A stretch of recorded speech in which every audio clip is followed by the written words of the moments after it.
I never thought I would end up writing this down, let alone sharing it on a forum like this. But maybe the anonymity of Reddit gives me the courage to say what I never could in real life. And maybe someone will believe me before it happens to them too.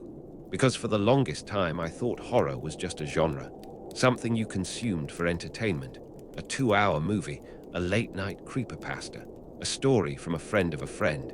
But what I went through in my own colony will never leave me.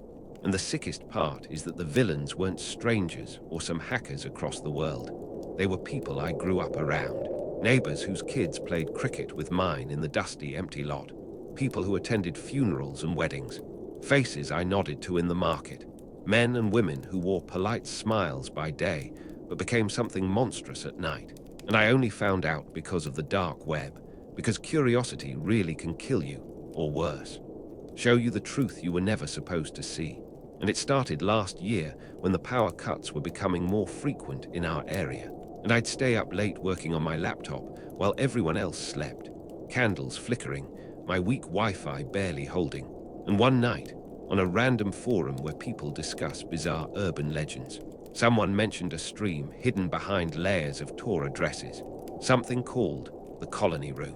And my heart nearly stopped at the coincidence, because they described it as a weekly live stream showing strange rituals filmed in a dimly lit hall with peeling yellow paint and a flickering tube light. And I recognized that description instantly.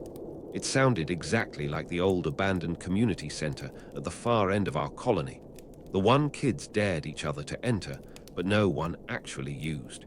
And the idea of a live stream from there sounded impossible, but my gut kept itching.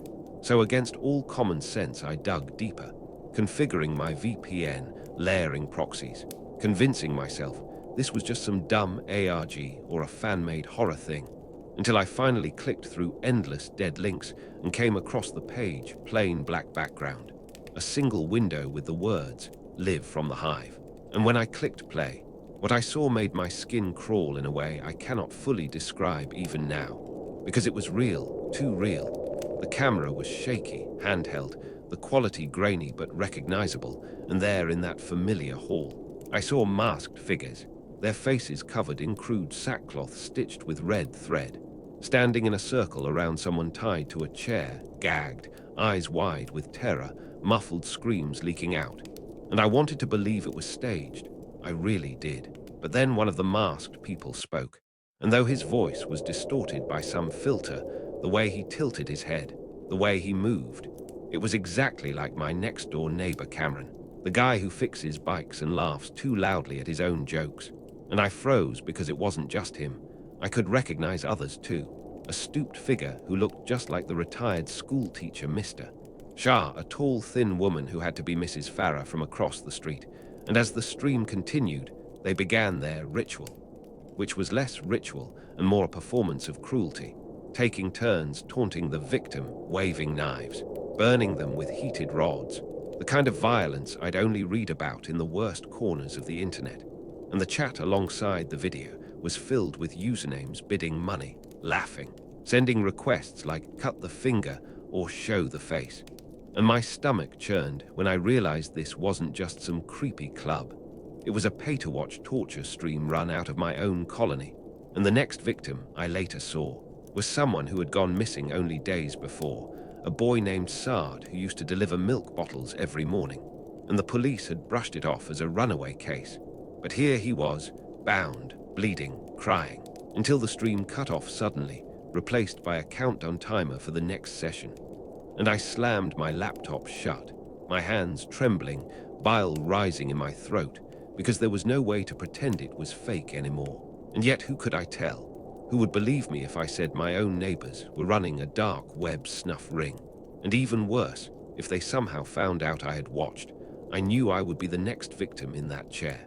So for weeks I kept quiet, living in paranoia, jumping every time I saw those neighbors wave casually, every time I heard laughter outside, wondering if they knew, if their distorted voices had caught my breath through the mic, if they tracked who logged in. And then, one night, my fears became reality, because as I sat pretending to read, an anonymous message popped up on my screen, no sender, just black text on a white box that said, We saw you, W-A-T-C-H-I-N-G. Your turn is coming. And since then, I don't sleep properly. I hear noises outside my window at night, footsteps that stop when I look, laughter echoing in the alleys, and last week, I swear I saw a flickering red light under my door like someone was filming me. And maybe by writing this, by posting it here, I'm sealing my fate. Maybe they'll find me before anyone believes this story. But if you live in a colony where people keep disappearing, don't trust the friendly smiles. Don't ignore the abandoned buildings, because sometimes the real villains are right next to you, waving good morning with blood still under their fingernails, waiting for the next live stream.